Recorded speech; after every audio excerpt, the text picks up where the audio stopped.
I'd like to share a story about how Ellen White worked for a church leader. It's a church leader that probably most Seventh-day Adventists have heard about. His name was Urías Smith. For many years, Elder Smith was editor of our church paper. He was known as the author of Thoughts on Daniel and Revelation. He was a poet. He was an inventor. In other words, he did a lot for this church, but on occasion, Elder Smith would get on the wrong side of things. Back in about 1881, 1882, there was a controversy in the newly opened Battle Creek College. The president of the school, or they called him principal then, the principal of the school thought we shouldn't have very many rules for the students, and that the rules we did have, we shouldn't enforce. And Elder Smith agreed with the principal.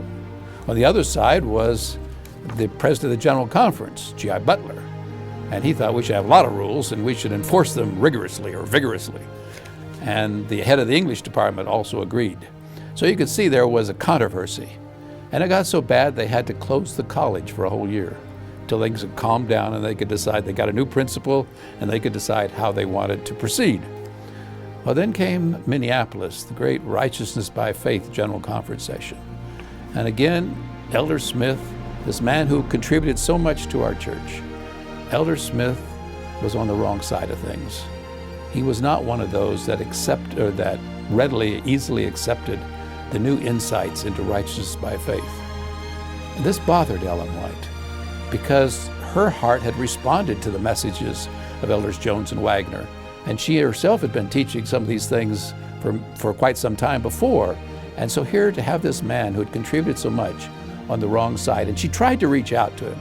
After the session, back in Battle Creek, he didn't want to even talk to her. And this troubled Ellen White. On December 31, 1890, she tried to reach out one more time to this man. He was editor of the paper at the time. So this is not someone who's gotten unhappy and gone off by himself. He's still editor of the paper.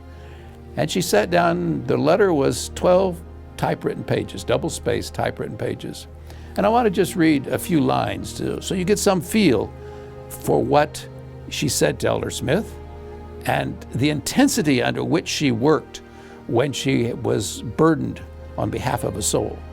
And then I want to tell you the good part of the story is what was Elder Smith's response.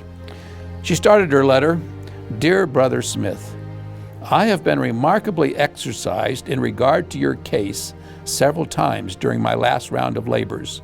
I have been greatly blessed of the Lord, but at times your case has been presented before me in a very clear light, just where you are standing.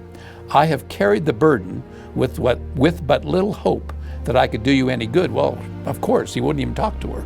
So how could she do him much good? Then she reviews some of the things going back to when the college had to be closed and talks to him about Minneapolis. And then she comes back to her appeal. "I am sorry that you are affected with defective spiritual eyesight." Now that's strong language. And she's writing, the prophet's writing to the editor of the paper, "I beg of you for your soul's sake to buy of the heavenly merchantman gold that ye may be rich, white raiment that ye may be clothed, and anoint thine eyes with eye salve that thou mayest see."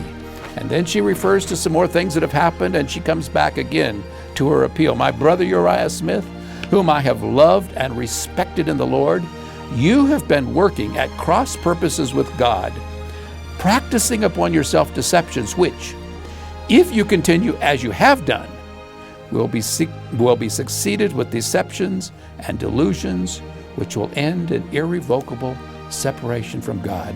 She could not be clearer. If you do not change, you will be lost. And she writes to him some more, talking to him about Jesus and what he's done. "Without me, said Christ, ye can do nothing. Do you refuse to fall on the rock? If so, there is not the slightest assurance in your case that you will ever recover yourself out of the snare of the devil." She writes a little bit more, and then she comes to her conclusion. Well, she's still 2 pages from the conclusion, but let me just read a few more lines. "Why your particular case agonizes my soul so continuously, I cannot define. Again and again have I seen the blindness was upon you to an alarming degree. I give you up to the hands of Jesus, and then think I have not more to say, not another word. Then I find my soul torn with anguish, and I am weeping and praying with strong cryings and tears. Take not thy Holy Spirit from him. Oh, let something from thy Spirit break this spell. Now, when Ellen White was working for a soul, this is the way she would write, strong. There is no way that you can misunderstand. And the tears, there are other places where she talks about the tears falling on the paper as she's writing to the individual. Here it's happening again as she's writing to Elder Smith. Well, what was Elder Smith's response? Actually, Ellen White wrote him another shorter letter a few days later, which is typical also. When she had a real burden for somebody, she'll write him a long letter, the person, man or woman, she'll write them a long letter. And then a few days later, she may write a second. And in our files, sometimes we have a third. I mean, it's like she cannot let go of this soul. She's not going to let them go to Satan. She's going to try everything she knows to keep them on the Lord's side. Well, what was Elder Smith's response? Now, Ellen White did not tell him to do what he did, but he asked if he could come see her. And of course, that's what she wanted to, wanted to talk with him. And he asked if he could bring along a few church leaders with him. And so he invited the president of the General Conference and a few people like that. And then, as again I repeat, she didn't ask him to do this, but he read every single word of this private testimony in front of the General Conference president and others. And the account is that with tears of repentance and confession, he broke down and acknowledged that he had been wrong. But that was not enough. That was not enough for Elder Smith, because Elder Smith knew he was a church leader, and he knew there was more he needed to do. There was a meeting where there were ministers present going on, and he asked if he could speak to the pastors, and he was given permission. Now, the report is that on this occasion, he did not read the entire testimony. He described it, described that he had received a letter from Ellen White, told something about what was in it, and because he had divided the working force of this church, some had agreed with him, some had disagreed with him, going clear back to the situation with the college. Again, the report is that with tears of repentance and confession, he broke down and wept and begged their forgiveness.